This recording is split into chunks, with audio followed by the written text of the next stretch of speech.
76 days after Manchester City completed their 2022-23 schedule, their fifth domestic league trophy in 6 years, already safely on show at the Etihad. The English top flight is back this weekend. And so are we. This is Betting Weekly Premier League show. And ahead of the new campaign getting underway, Friday, 3 p.m. Eastern, don't forget, now is the opportunity to get your money down for the futures for the 23-24 term. You're with myself, Dan Roebuck, and hopefully pointing you in the right direction for some season-long value, Nigel, Seeley and Jack Wright. Nigel, we're led to believe that the Premier League is the most competitive. Is that true? City seem to win all the time. Why don't we just level stake them over the course of the last 6 years? Would be massively in profit. Is it competitive? Is it as good as the hype suggests? Well, first of all, hello guys. Looking forward to what promises to be a fantastic season.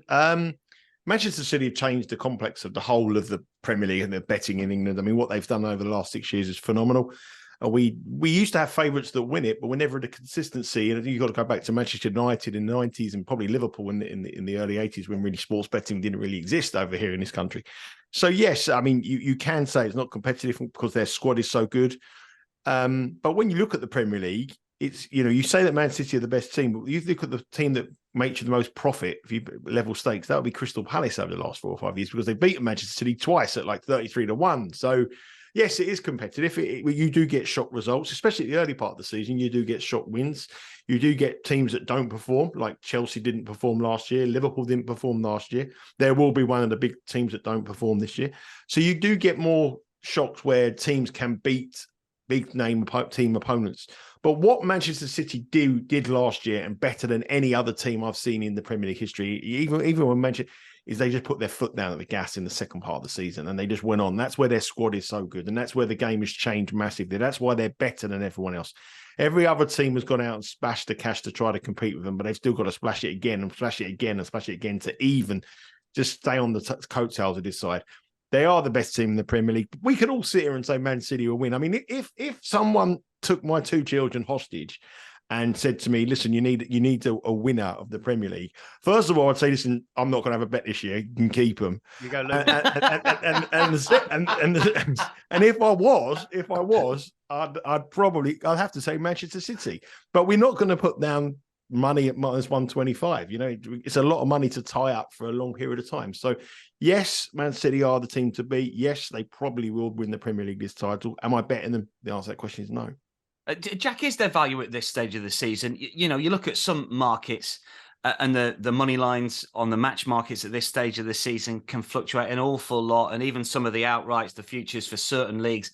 But these seem solidified ahead of the campaign, certainly when it comes to the title odds. Is there value still to be had when it comes to futures markets at this stage of a campaign? Yes, there is. There's always value to be had. You got to find it. Is there value on Manchester City? My answer would be the same as Nigel's. No. You're probably going to get better value over the course of the coming weeks in just matchups rather than the futures. But there is value to be had. We're going to try and lead you in the direction of where that is over the next sort of 30 minutes or so. And also, don't forget, it's a marathon. So even if you don't quite see that value at the minute, don't rush into it, because we saw it last season. We talked about it at length through the course of last season. When's the right time to pull the trigger on Manchester City? We knew we had to at some point in time. It was just getting that timing right. So be patient.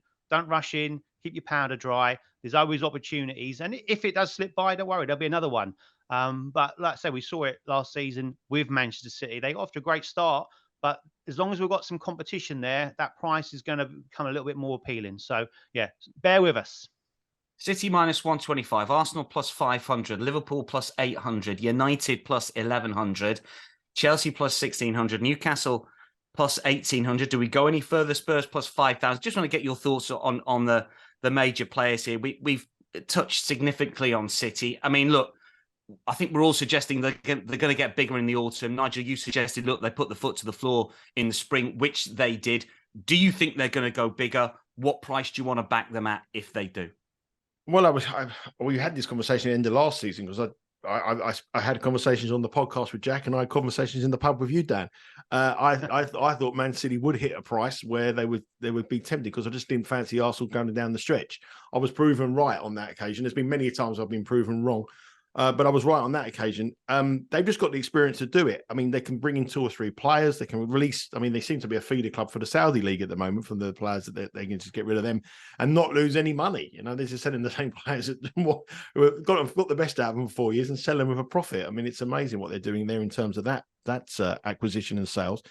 But I just think they've got an excellent goal. The spine of the team is just so good. The strength of them. We saw yesterday. I was at Wembley yesterday, and you know, it wasn't a great game, to be fair. And anybody who looks at that match and takes anything into that game, you really need to just sort of question yourself, thinking, "What am I doing betting?" If you think that's important. But you know, when Man City were chasing the game 0-0, they bring on Foden and De Bruyne. I mean, De Bruyne played for 15, 20 minutes. He looked quality. Foden looked good, and then obviously Palmer scored the goal. They should have won the match. Last kick of the game, deflection, the game changes, and now Arsenal win on penalties. But that's where Man City is so good. I mean, they just bring in 2 or 3 players, release it. It's a conveyor belt of talent, and that's what the good clubs do. I can guarantee you anyone who's a serious bettor around the world, and I'm talking 4 figures, 5-figure bettors, they'd only have one bet on this market, and that's Man City to win it. I can't see anyone saying, "Oh, listen, I'll tell you what I'm going to do. I'm going to have $10,000 on Arsenal to win it," or "I'm going to have $5,000 on Manchester United." It is basically a question: do you think Man City will win the Premier League, or don't you think Man City will win the Premier League? I think they will win the Premier League, but for my paltry stake, I wouldn't be resting that money up. There's so many markets on Bet Rivers, so many different things, but Man City are the team to beat. The players they brought in are quality, but they've already got so much quality in that it's not going to be making any effect at all.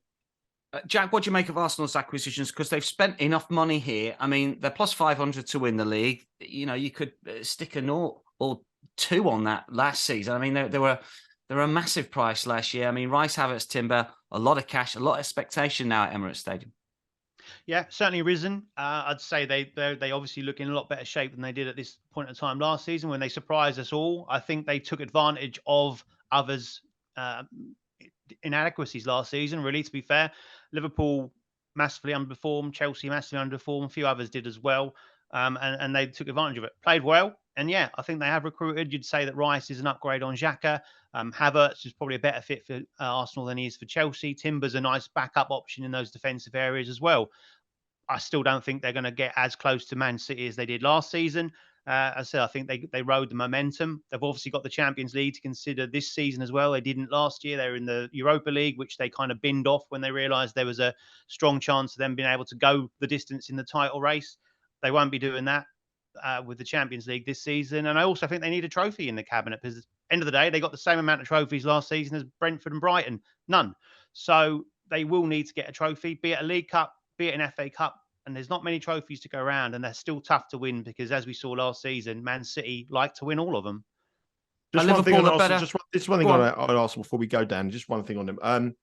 I think they're the price that's wrong in the whole market. I think they make when we kind of come on to other players. I think that 5-1 is just the wrong price. I do not believe they are the club that should be second favourites to beat Manchester City behind Manchester City. I think that Man City could have won by more points if they really took the last match of the season into consideration. The title was already done. I think the league table, if you look at the first half to the second half, I think the Champions League is going to be huge. And again, yesterday, watching them play in pre-season, I know they're in pre-season events, but they are screaming out for a striker. They need a 25-goal striker. I can't have Gabriel Jesus as a. I think he's too injury prone. He's had problems all in pre-season. Why didn't he get the operation done 6 weeks ago and he'd be fit? I don't understand that. But I think you can't consider them a title threat without having a goal scorer. And when you look at the top goal scorer market, which we're going to come on to again, there's only like one Arsenal player that features in the top 15, 20 in the betting. So, and he's out injured. That's the problem. And that's why I think 5-1 Arsenal from 50-1 last year to 5-1. I know they're the team who've improved the most, but really that is a market price. That is a public play. And 5-1 is really skewing the whole market in terms of the rest of the contenders. Well, I was about to ask you, what is the value here? Arsenal at plus 500, or Liverpool at plus 800, or getting with Liverpool against Arsenal, looking at a handicap with Liverpool, because it seems to me when I look at Liverpool now, they're out of transition. And if you dial it back a few years ago, they were proper going head-to-head, toe-to-toe with Manchester City. What's your thoughts on Liverpool, Nigel? Well, they would be my bet now. I mean, the bet I would probably have, Bet Rivers are offering a third the odds 1-2. And at 8-1, I'd probably bet Liverpool. But I think there's better value on the betting without Manchester City. I think if I bet without Man City, or maybe even do a reverse forecast or exactor, I think it is in the States, where Man City and Liverpool come first and second, if you can get that market. Bet Rivers will add more markets as the week goes on. But a few years ago, I was betting that Man City Liverpool to be the head-to-head 2 years ago. That was a 10-point max bet for me in the Premier League at even money. That was how dominant the two of them were. And if you look at Liverpool last season, they were, like you said, they were in transition. There was a lot of key players who were out injured. Diaz was out for a long time. We broke onto the scene. Jota was out injured. I mean, look at how many goals they've got in that squad. McAllister, Nunez, Gakpo, Salah, Jota, Diaz. I mean, that just... And you talk about goal threat compared to Arsenal's goal threat. I mean, that is a huge amount of goal threat. I think Trent Alexander moving into midfield, we'll come on to him in a bit later, but that is a move that's going to be great for club and country. Van Dijk had an indifferent start to the campaign. We've got Betty. He's now the skipper of the club, one of the best goalkeepers in the league, and Salah as well. They've also enhanced the squad with two big signings, big money signings. Dominic Sorbasley, what was it? How do you That'll do. Basley, okay. Well, I was pronouncing Alex McAllister actually, to be Alexis McAllister, to be honest with you. But anyway, those two signings are absolutely they make that squad even stronger. And I think now, I think that is the maximum bet for me would be a match bet Liverpool to finish above Arsenal. I really do. Okay. I think Liverpool are a great bet.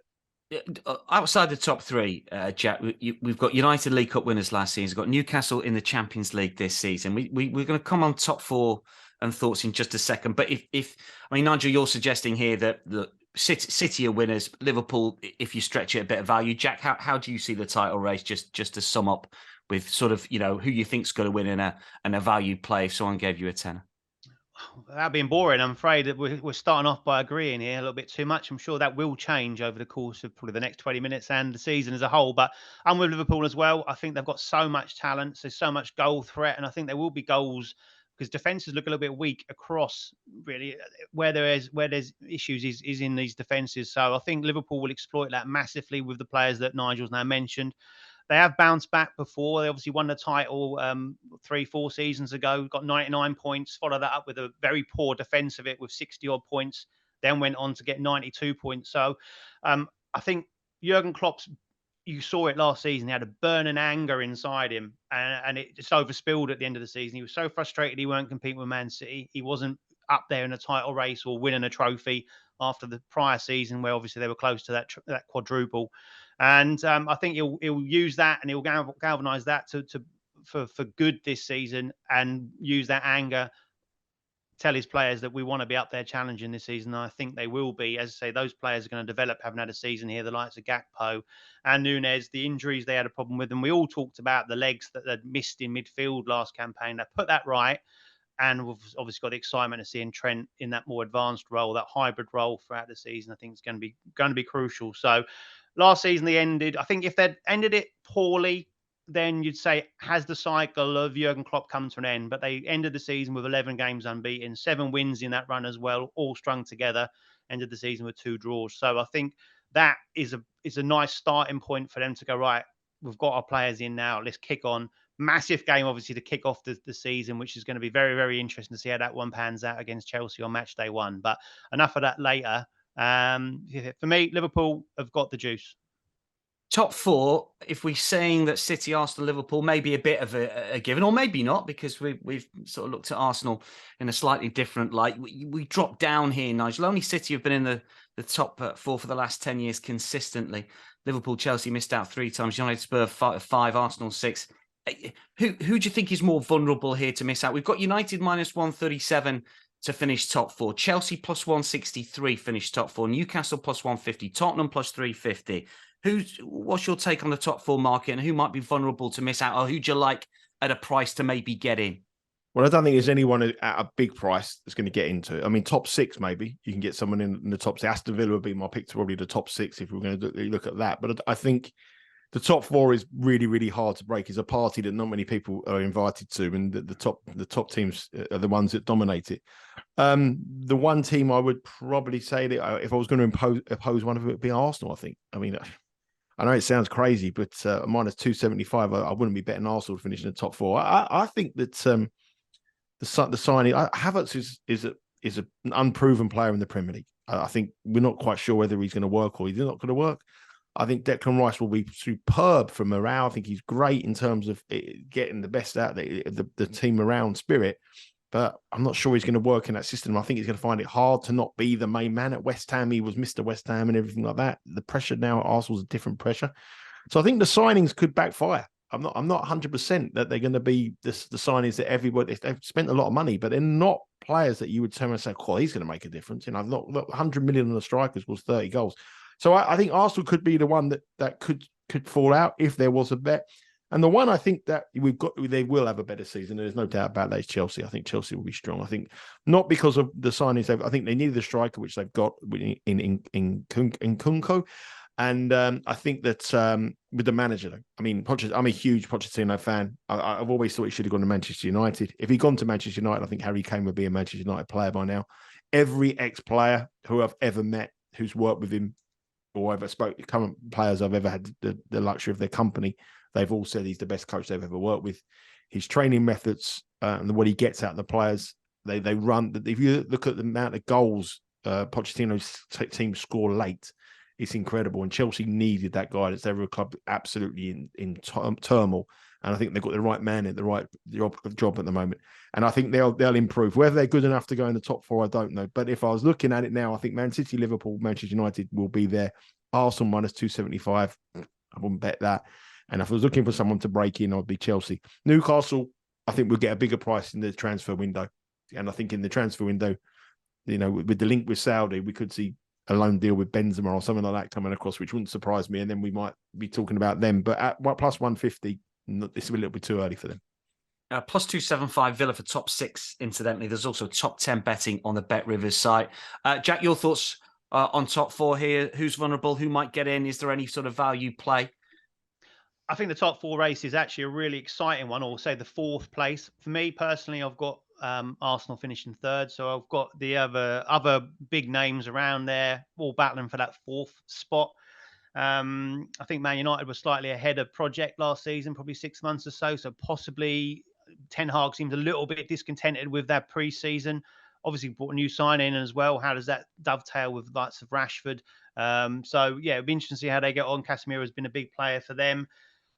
Chelsea, obviously the ones that do stand out purely because they've got no European football. And I think that's a big factor at this moment in time, that they can pretty much have a 1 to 11 or a 14 players that are going to be their go-to players throughout the season, because realistically, other than when the FA Cup comes around, that's their side. They need to win it.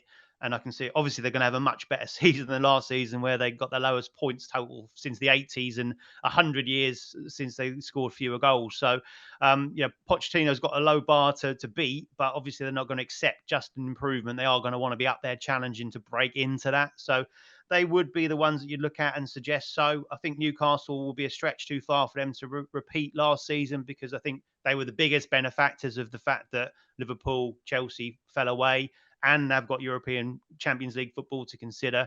And so I think they're probably 2 years ahead of Project them. But I'd suggest that that 4th place will be a battle between United and Chelsea. Let's say Tottenham we've kind of not really mentioned, but I think so they've got a lot of issues to sort out ahead of that, and they'll fall short. But Chelsea be the ones at the price, and I'd probably oppose maybe Man United given that situation. Just a quick word on Newcastle, Nigel. It is going to be tough, as Jack says, for them to repeat what they did last year. Eddie Howe's plus 3,300 to be next coach to leave them Premier League. If they start badly, if they lose their first 2 Champions League group stage, is he under pressure? Could he go? This is exactly what I said last year. Exactly. This was my bet last year. It was up there with I wasn't on the show last year. I wasn't invited. Go on. Well, if you bring that one up, you're not going to show next week or next year. Has he got enough goodwill in the bank, do we think now? Has he got enough there with the owners?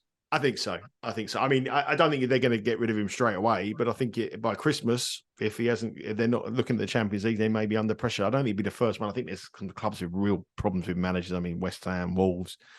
I think those guys are under a lot more pressure than Eddie Howe. And also, really, when you consider how much money he's got available and how much money you see the Saudi League spending, he hasn't spent anything really compared to what he could spend. I mean, he's been quite cautious in his approach here. Maybe they're looking at him thinking, we get to the Champions League, we do well, and then we see what happens at England, and he might go off there, and then we give a proper manager and give him a proper money. They probably might not trust him with the money. That's the problem. So, and Eddie Howe with money in the Premier League in the past hasn't been very, very good. He hasn't been successful. So he's a bit unproven. I don't think he'll go first, but I think if by Christmas time, if he's not in that position and they're struggling in Europe, then he could be under pressure. Okay, let's move on to the top goal scorer here, because we've got some official picks in this one. Haaland, the favourite, -139. Kane +700. We don't know what's going to happen with him. Salah, 800. Both of those two players, of course, have won the Golden Boot previously. Then we get Rashford at +1600. I don't really get. Haaland makes the market, Nigel, here. 36 goals last season. Is it the fact that, look, he's so much shorter than last season? He was favourite last season, but he was plus money rather than what he is now. Or is he going to find it harder? A defence is going to be a little shrewder against him, a little better against him. They'll know how he'll operate. How do you see this market before we get your two picks? Well, I think they knew what to handle him in the second half of the season. They couldn't handle him. I think he's just an exceptional player. I think it's all about his attitude, really. I mean, he come to Man City, wanted to win trophies. He won 3 in a year. Yesterday, you saw him subbed. Saliba had him in his pocket, really. Brilliant performance from the Arsenal defender, who was excellent yesterday. I don't think everyone could do that. And where he won the Golden Boot last year is he played pretty much every game, and he was scoring hat-tricks and 3 goals against bad teams in the Premier League. Whether he's going to play every game, I don't know.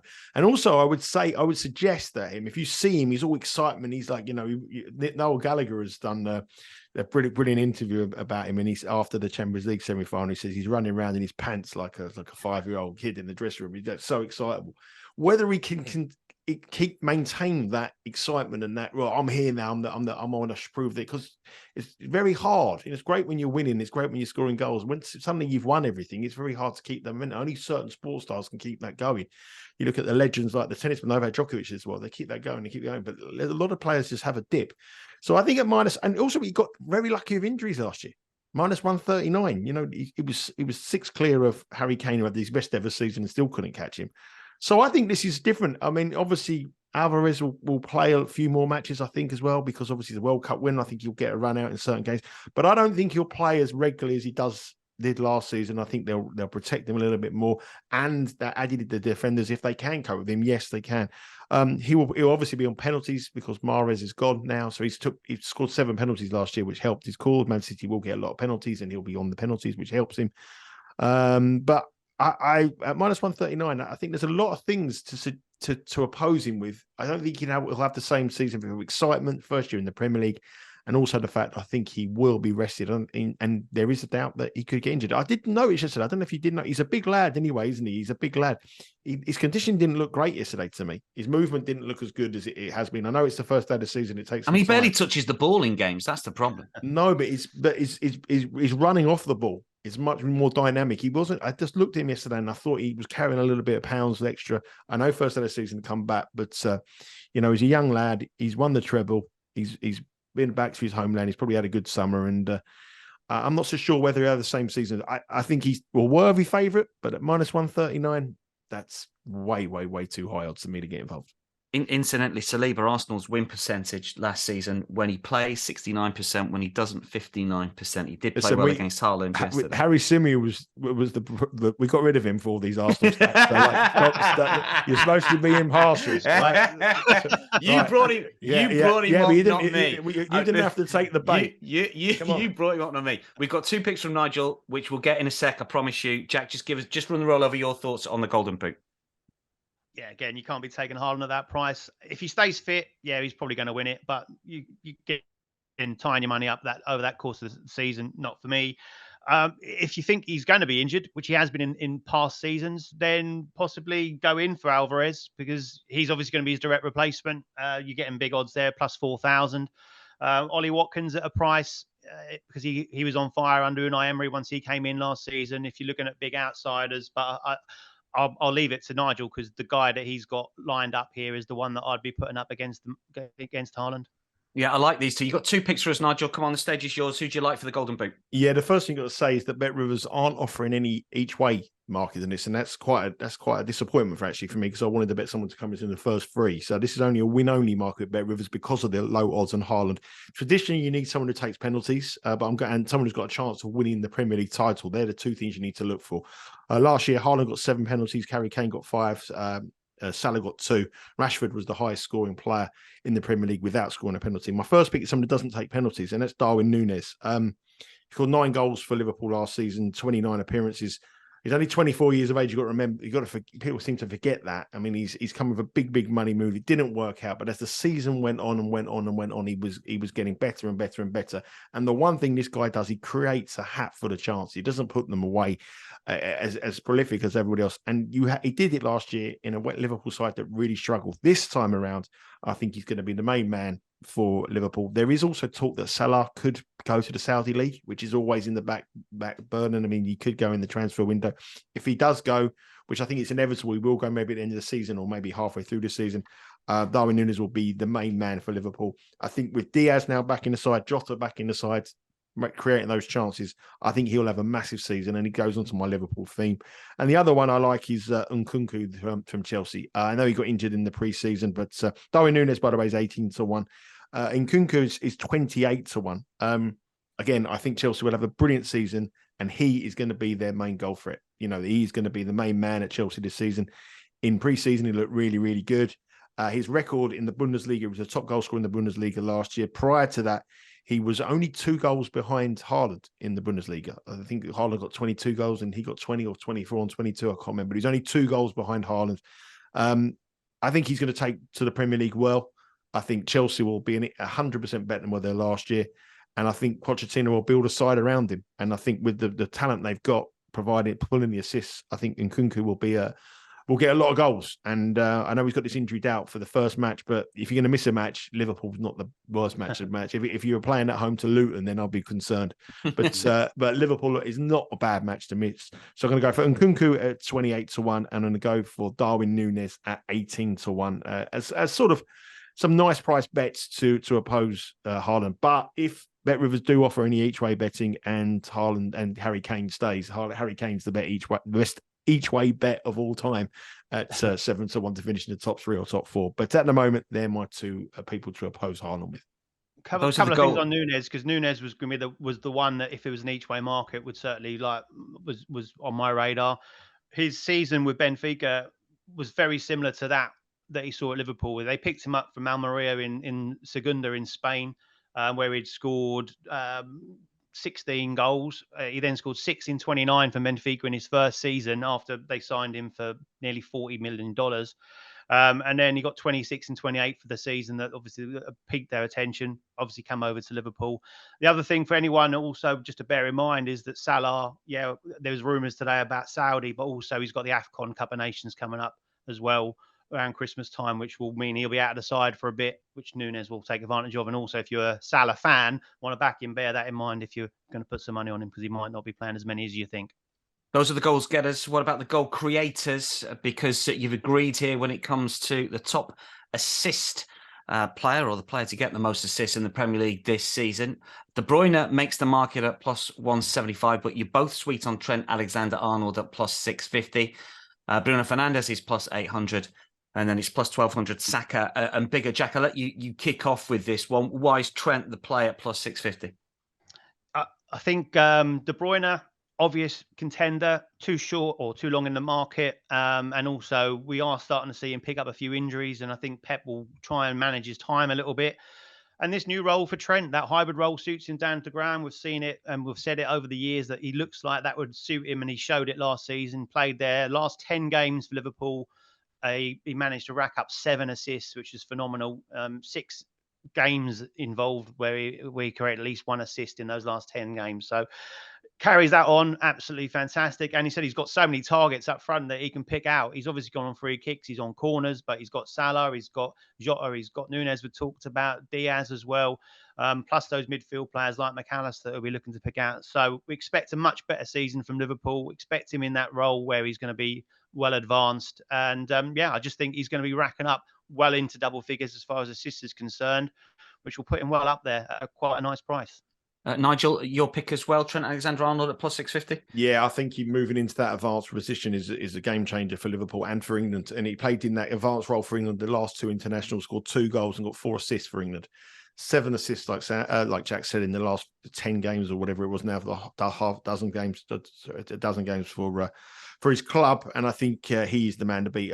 De Bruyne will be rested, coming to the end of his career. And one guy at big price, I'm going to go for Jadon Sancho, 100 to 1, top assist for Manchester United. I thought he had an absolutely exceptional pre-season. And in the Bundesliga, he was the number 1 assist in 2018, 2019, number 2 in 2019 and 20, and number 4 in 2021. And at 100 to 1 in a Manchester United side that Ten Hag actually does like him. And he's playing with a lot of confidence. I think if he gets a run in the side and his confidence gets going, 100 to 1, Jadon Sancho in that market each way is a good play.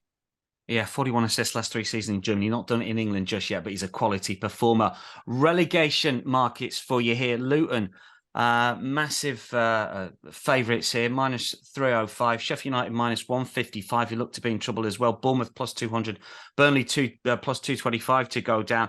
I mean, all promoted clubs, Nigel, stayed up last year. I don't think that's going to happen again.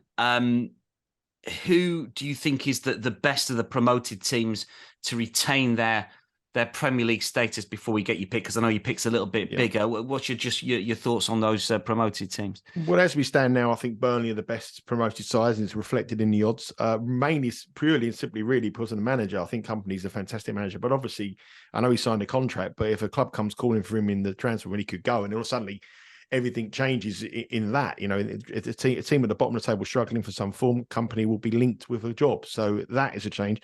Bournemouth tempted me at $2. I mean, myself and Jack put them up last year at minus money. Don't see much change then. I think they probably go a little bit backward from where they were. Shock, obviously, getting rid of the manager. But I think Luton will go down. I think Sheffield United will go down. But I think if you're betting them to go down at minus 305 or minus 155, whichever team you fancy out of those two, I think you get much better value to bet them to finish bottom rather than get relegated. Because I think it is going to be between those two sides, which means you're going to get a shock. I think Brentford will struggle this year. I think they'll go backwards. Obviously, Ivan Toney, the goalkeeper, is obviously linked to Arsenal, which is 2 their best players. But I think West Ham at double figure prices has got to be a small play. David Moyes he's papered up the cracks by winning the conference last year. Their league form was absolutely shocking. Everyone was calling for him to go.